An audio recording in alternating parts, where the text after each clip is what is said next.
Hello and welcome to day 9 of the challenge. I made some adjustments in my strategy.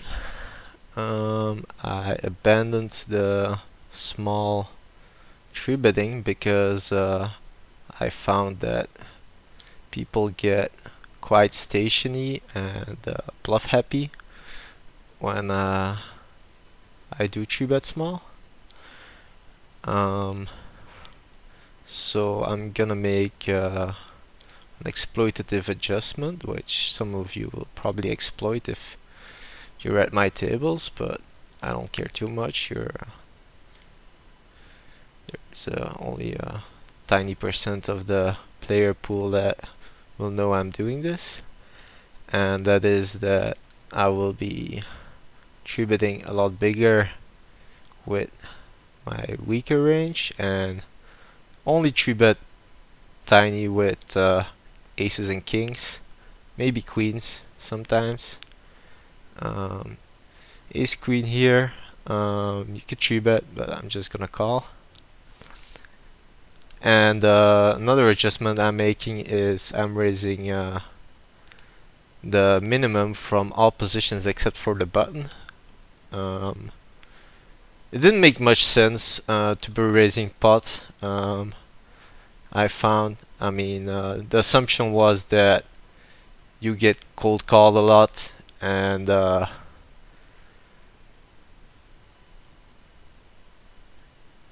it's just not happening. People at these stakes fold quite a bit and fold their big blind way too often. So the proper adjustment is to be raising smaller, and the reason I'm not doing it on the button is because on the button I'm guaranteed to have position, and I am more likely to get cold called than I am to get tree bet. And if I do get tree bet a lot, I can 4-bet or make a lot of bluffs post flop in 3-bet pots. So I'll still be raising pot on the button and 3x from the small blind and min raise from all other positions. So that's 2 adjustments I've made. Other than that, I'm still gonna be playing my normal game.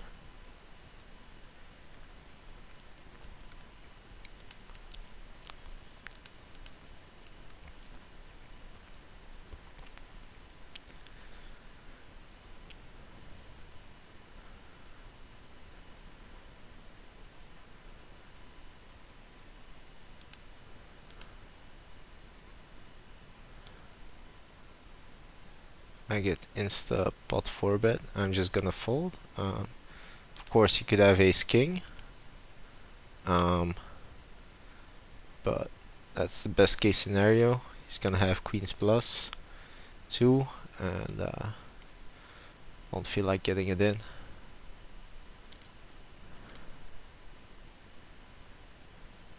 So people at these stakes aren't too keen on getting it in with ace king pre-flop. I've found that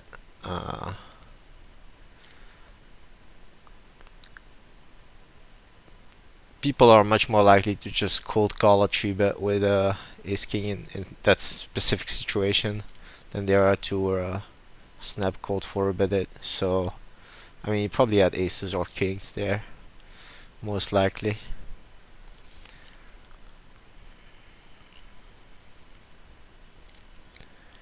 I'm gonna be tightening up a little bit from the early positions.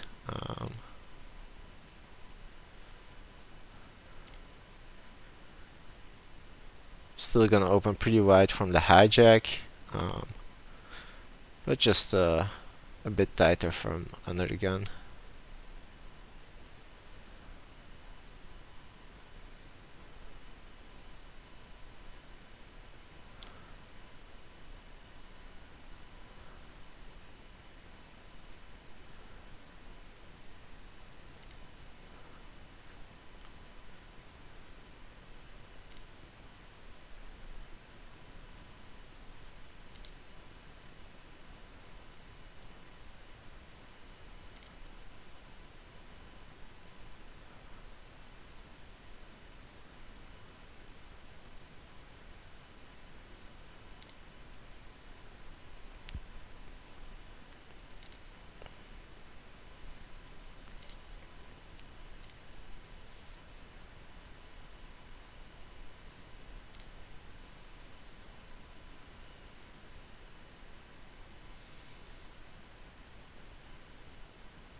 Jack 9 suited here is pretty borderline. I was considering calling, but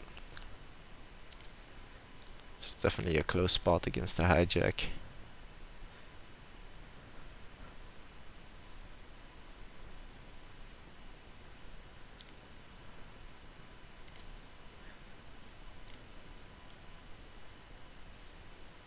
Here we get aces, so I'm gonna go for the small 3-bet.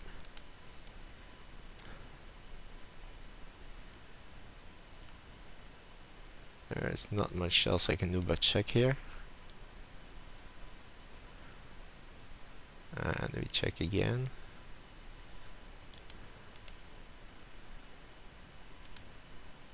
No, I'm just hoping he has something that he can pay me off with. He did. He had a pair of deuces, so fortunately he did not hit a set, so I could stack him. Here I'm gonna check. This is a board that doesn't hit my range very often, but doesn't hit my opponent's range very often. But I expect to get floated quite a bit. I'm gonna check call with the backdoors, and I'm actually gonna lead out on the turn to get into folded air.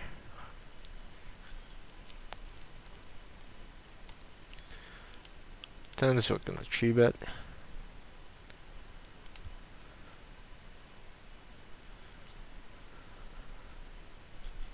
Check back for pot control. Make a small bet.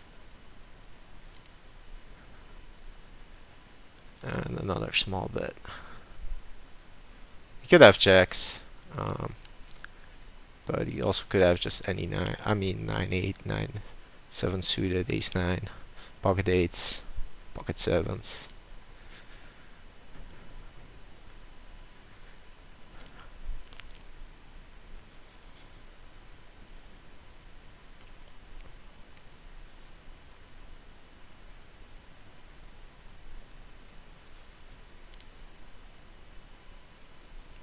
Gonna defend the jack 6 suited here.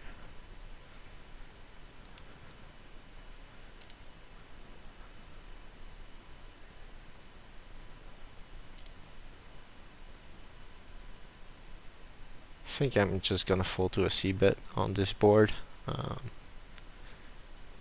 Could turn my hand into a bluff, but when he bets this flop, his range is gonna be quite strong. We'll see what he does. Pocket 8s, I'm gonna go for a cold call.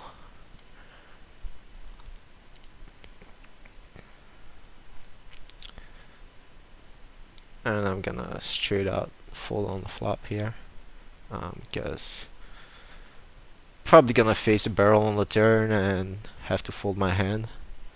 Even if my hand is good right now, there's just no way I can call the turn bet.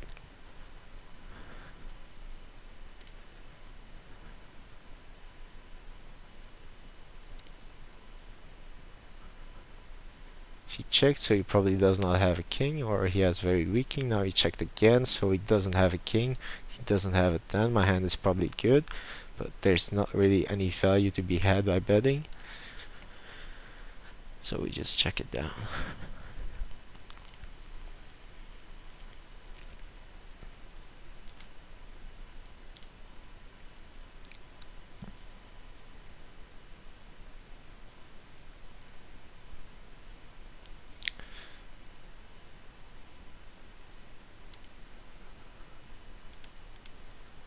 Gonna check call, and probably check fold the river here, but he doesn't bet. I gotta bet the turn to protect my hand against overcards.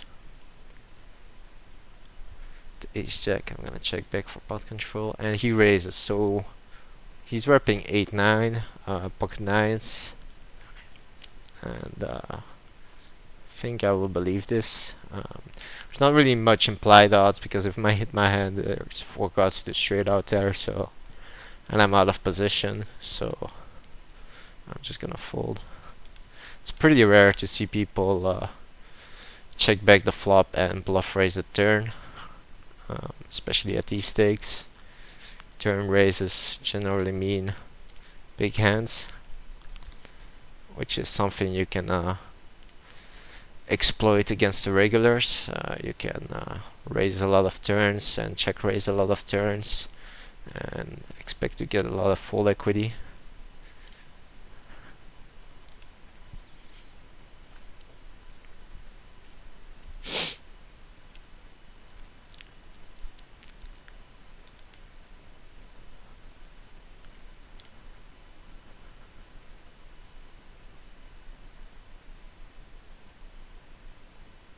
And that's pretty well played by this guy. There's no way I can continue here unless I have a straight.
I'm not gonna raise this early position limp because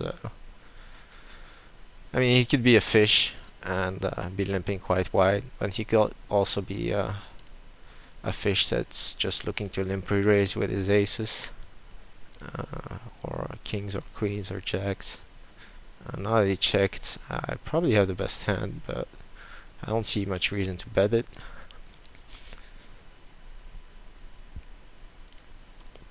I'm just gonna check it down.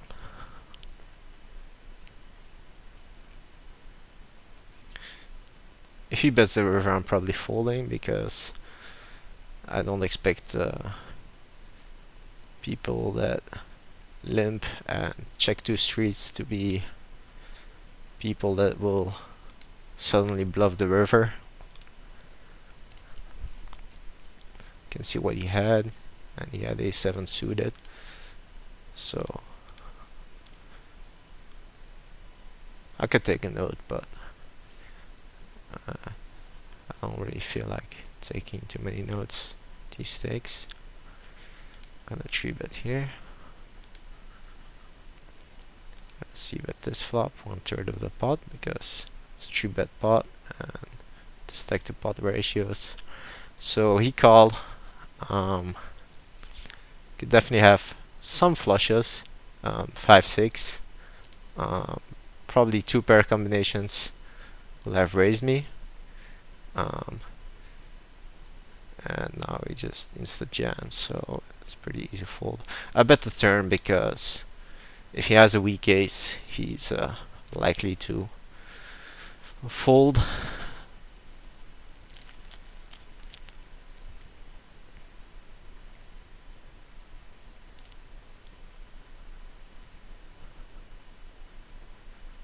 This guy checked back and limped the button, so I'm gonna take a stab.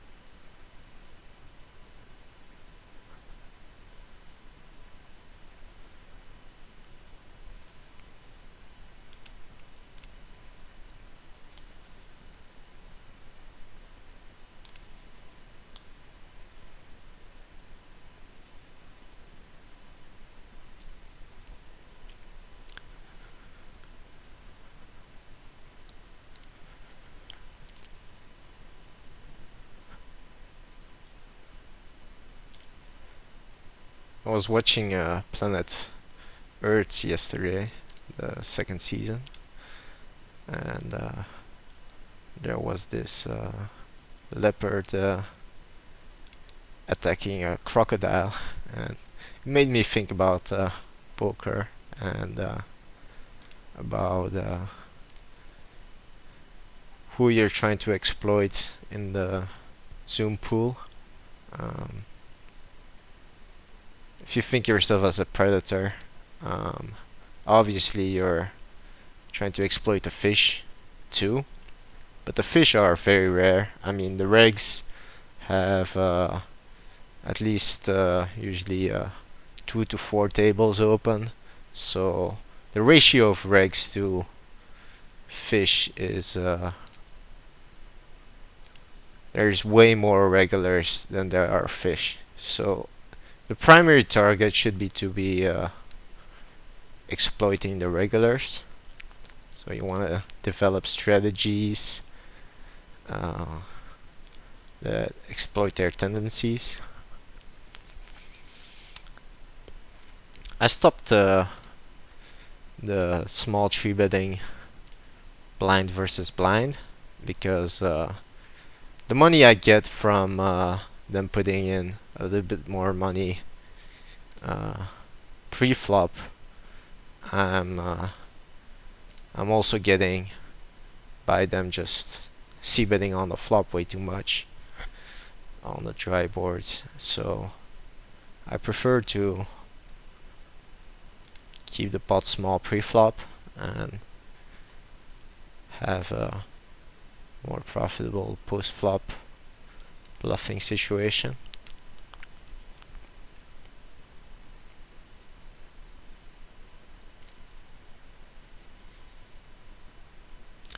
Queen Jack suited is a hand you could 3-bet, but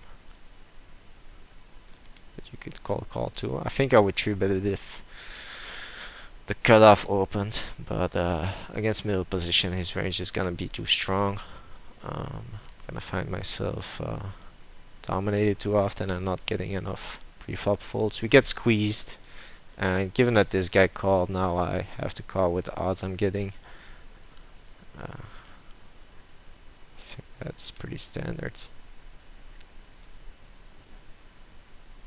I don't think this is a board that we will see a c-bet from ace-king very often. So if he bets, he's probably got an overpair. I only have a gut shot and a backdoor flush draw, but I'm out of position, so I don't think I can continue here. My overcards probably aren't live.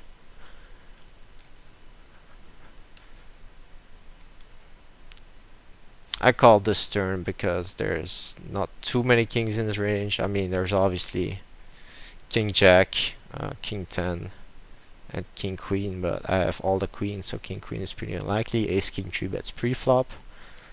I don't think there's any value in betting here on the river, so I'm just gonna check.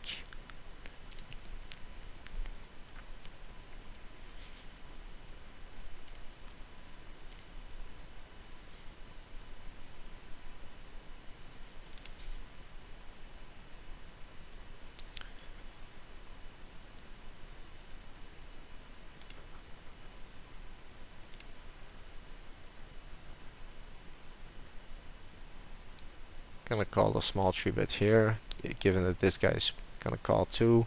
We have a suited ace with a real draw. Thinking about dong betting here or checking. I think I'm just gonna dong bet here. Reason being that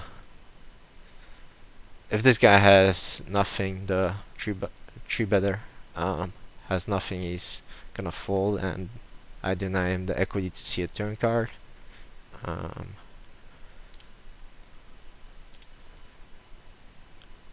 And if I check and he bets, I don't think I can profitably raise because I don't think overpairs are folding.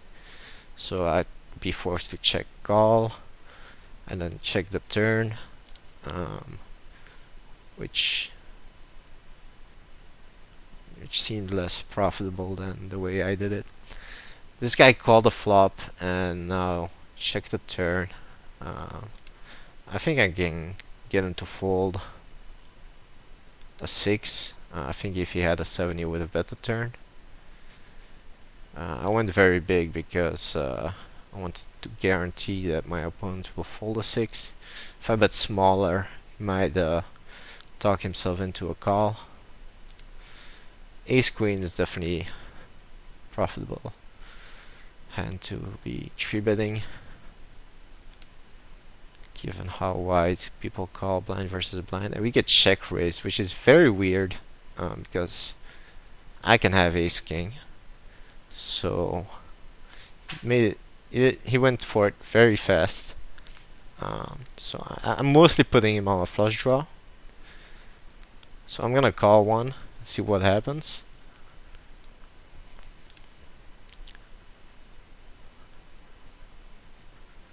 And he just jams. I mean, could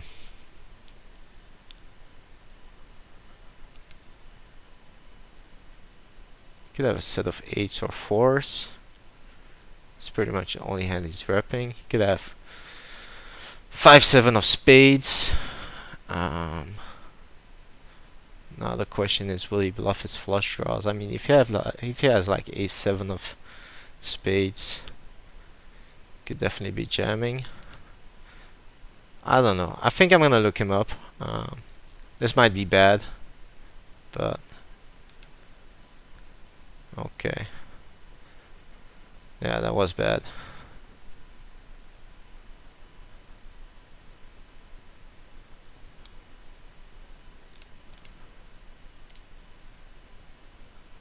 That was bad.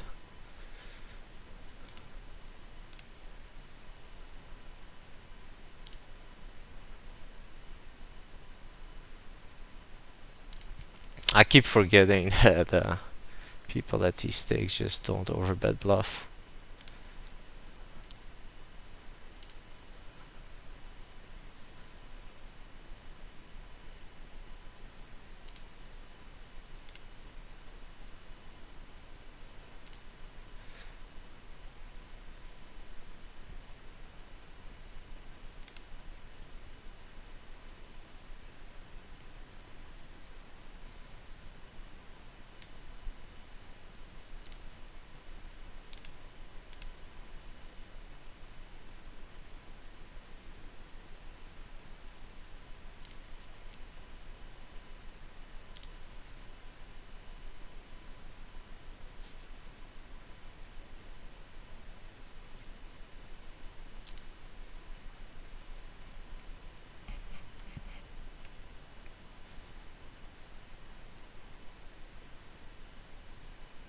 This is a good spot for a squeeze.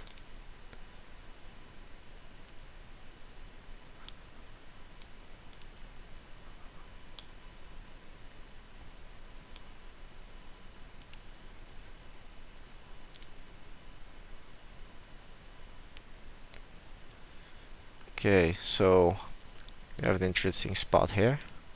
I'm gonna raise. This is a raise to get value from flush draws. Ace high flush draws will never fold a turn, and I get a free river card. I mean, I get to check the river, denying the opportunity to 3-barrel bluff me.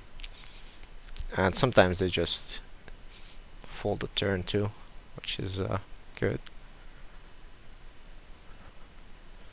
And I get the opportunity to maybe turn my hand into a bluff on the river if a favorable card comes. I think that was superior to calling.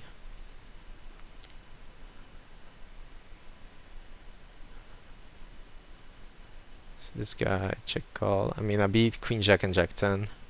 Don't beat any 9. Don't beat any king.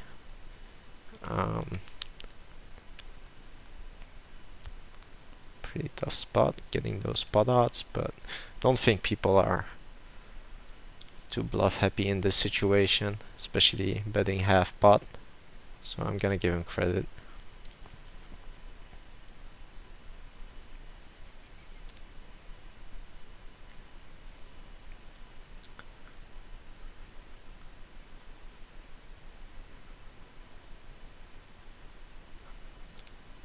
I mean, another reason why why I shouldn't have bet call the flop on the king 8-4 is that these stakes people aren't playing their draws very aggressively.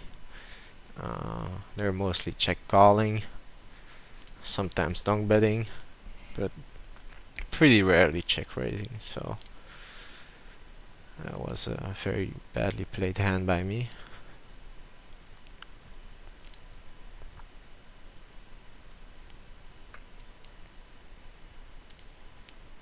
I shouldn't have put him on a flush draw.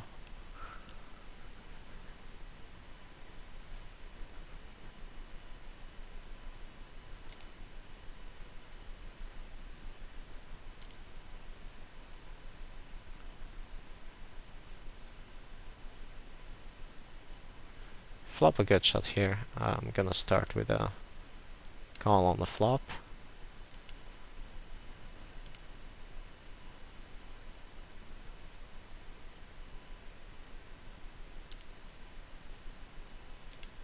And easy bluff on the river. I'm gonna go for a slight overbet because well, that didn't work out.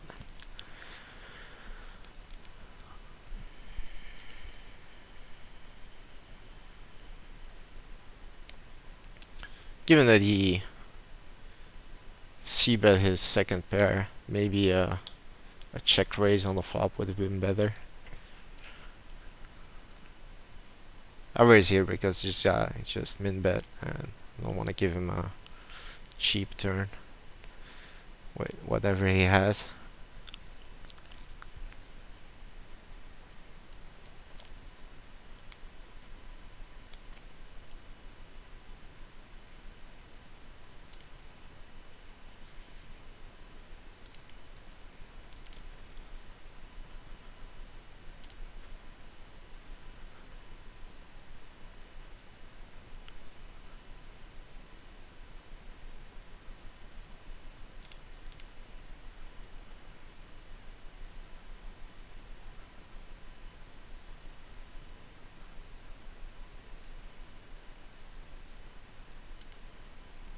Start with a check call on this board. This is a hand that hits his perceived range, so I expected see a lot of bets with all of his air. Calls a turn and the river comes quite ugly. Don't see any reason to bet. I'm not getting better hands to fold, and I'm not getting value from worse hands by betting.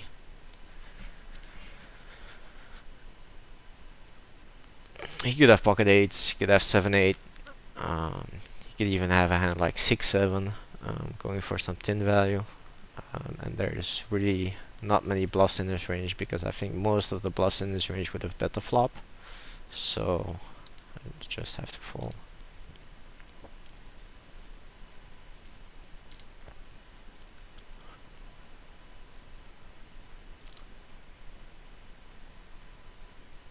Again, good squeeze spot. Probably over squeezing in this situation, but it's just so profitable.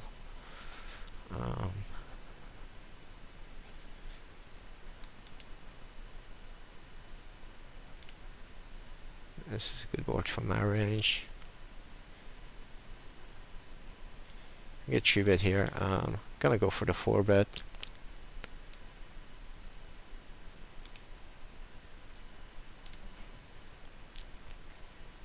Not gonna be too happy if he shoves, but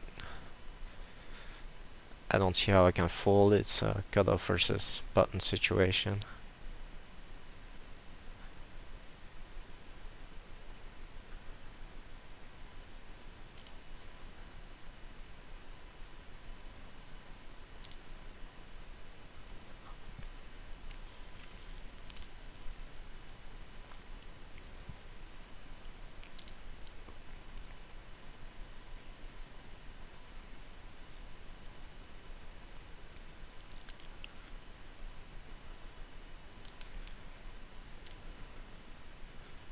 It's a good watch for my range, and he checks, so I'm gonna bet at it.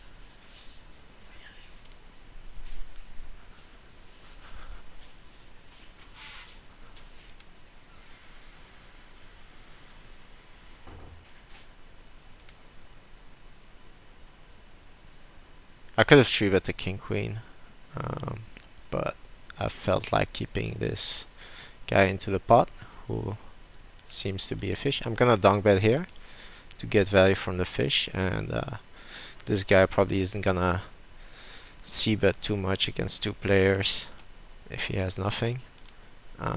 You could 3-bet this queen 10 suited, but it's an early position raiser. I'm just gonna call.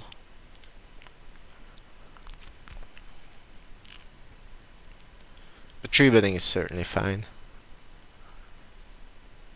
and there's no reason to raise on the flop because I only rep like ace-4 suited,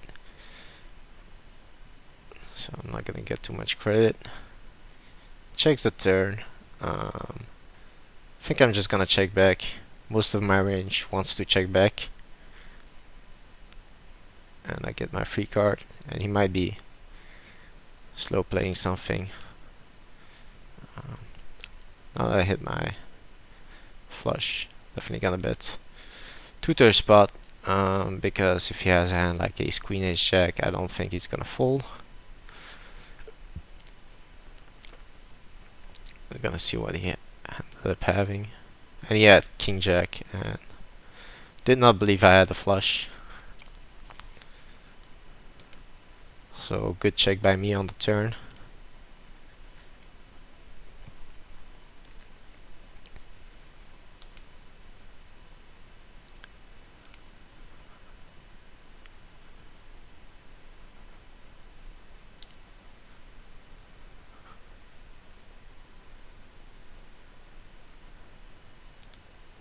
If I got barreled on this turn, probably would have had to fold, but luckily he didn't barrel. So now it's just a question of how much he's gonna call. My hand is most likely, oh shit, I timed out, so that sucks. But I was gonna go for an overbet because my hand is almost always good, and my opponent is in a situation where he's got to hero call or fold, so I want to make it look as bluffy as possible, as polarized as possible, but unfortunately I timed out.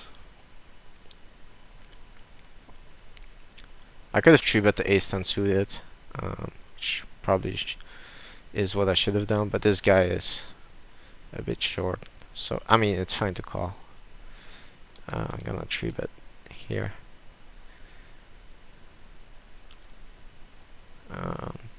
With the player left to egg behind, I don't think I can float out of position, even though I have good backdoors.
My plan here is to c-bet the flop, check back the turn, and probably call a river bet.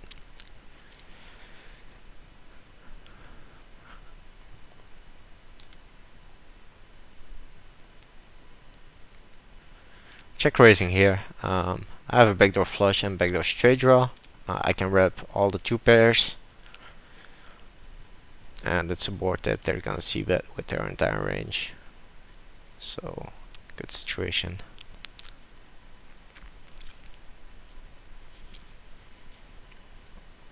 Pocket nines. You could cold call, but I'm gonna 3-bet this.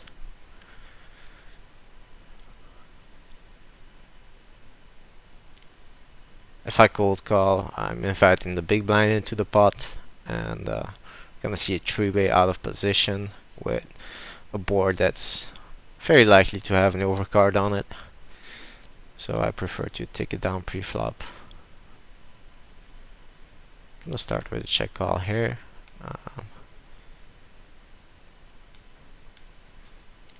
Interesting turn.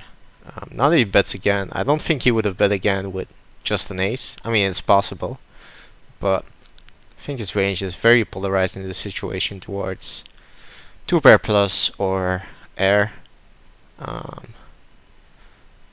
Thinking about turning my hand into a bluff, and I think I'm just gonna call because I have too much showdown value. I can still turn my hand into a bluff on the river. I think I'm gonna dunk lead here. Could definitely have flush draws though, but he could also have. Yeah, I don't know if this was good. Okay. He could definitely have. I mean, my main reason for dunk betting was to get him to fold a weak ace that he bet the turn with, and was planning to check back the river. The only problem is that he has a lot of flush draws in his range, which hit on the river. And if he has a 2-pair combination or a straight, he's definitely not folding. But his bet size on the turn was quite small, so I was way more weighted towards a weak ace or a flush draw or air.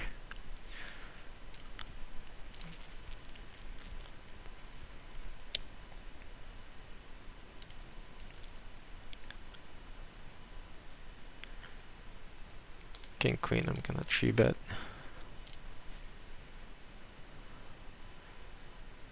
I mean, it's fine to fold this hand.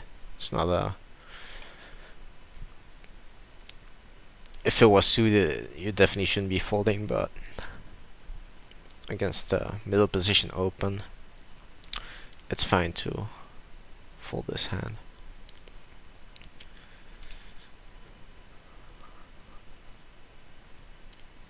Cold calling is also an option, but I think 3-betting is gonna outperform cold calling. This is a spot where I could squeeze, but their ranges are quite strong, and I do have a suited connector, which I don't mind going multi-way. We get check min raised here. There's only one option, that's to call. We get 3-bet here.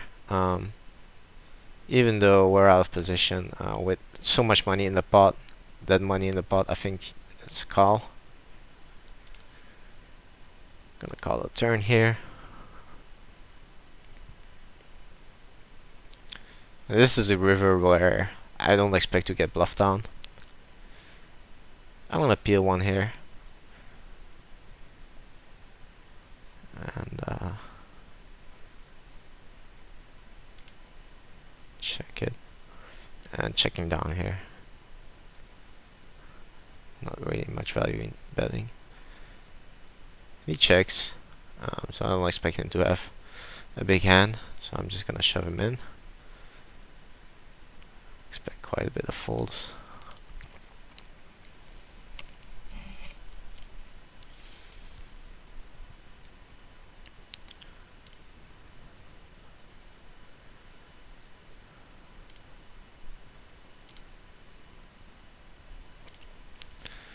blind versus blind. I'm opening quite wide in the small blind and folding to a lot of 3-bets.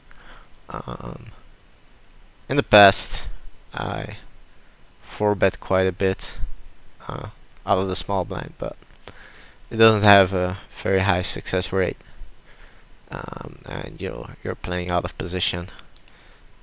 So now I'm 4-betting a wider range for value, but generally folding to 3-bets, so it's exploitable. But the fact that the big blind is gonna fold so much when you open in the small blind,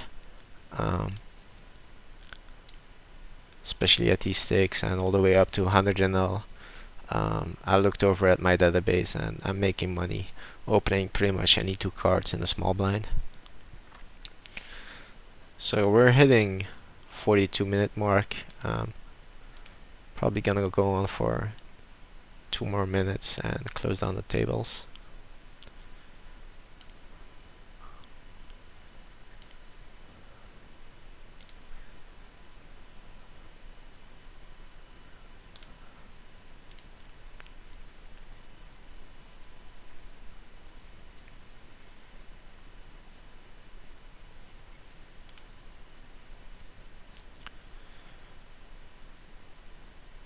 I could 3-barrel this board. That's what I'm thinking about. Either 3-barreling or check calling and trying to get the showdown. I think I'm gonna go for the 3-barrel. Whenever you bet on a flop, you want to have a plan about how you're gonna continue, whether that is 2-barrel and give up, or 3-barrel, or bet the flop, check raise the turn. But you should always have a plan.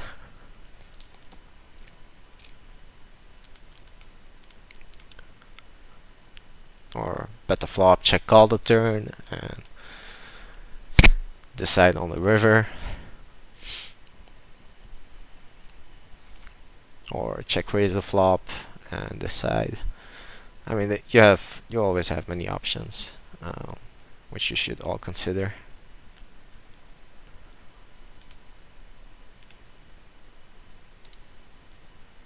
Gonna check back here with the bottom pair.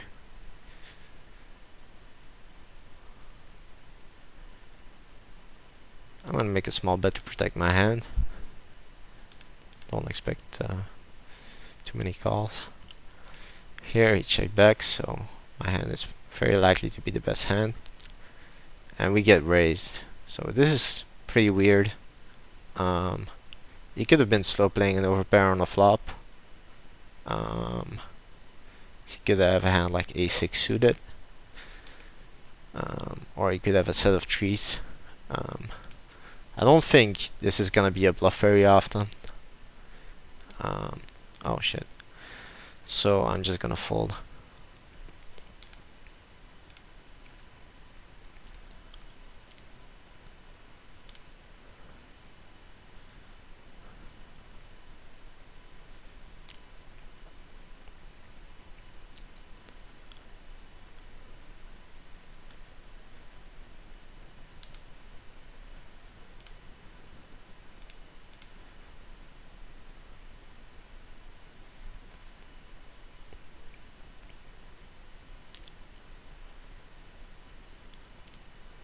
Ace queen hits on this board, king queen suited hits on this board, queen jack suited does hit on this board, but 7s, 8s, 9s, 10s, and jacks will be in a tough spot.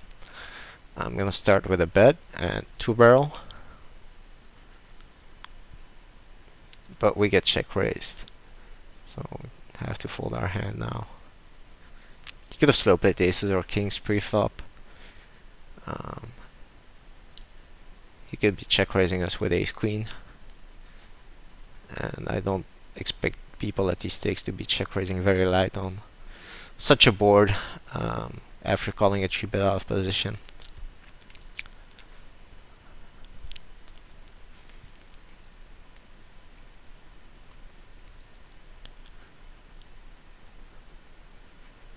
We get a cold call from the small blind, which indicates Could be ace king, could be jacks, tens, nines, could be queens, but I think most of those hands are gonna fall to a bet, or at least fall to a turn bet. Could be ace queen too.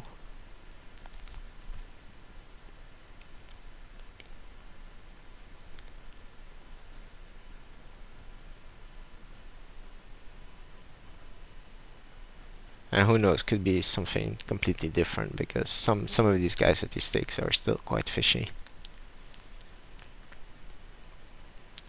Okay, so that was it. See you guys tomorrow.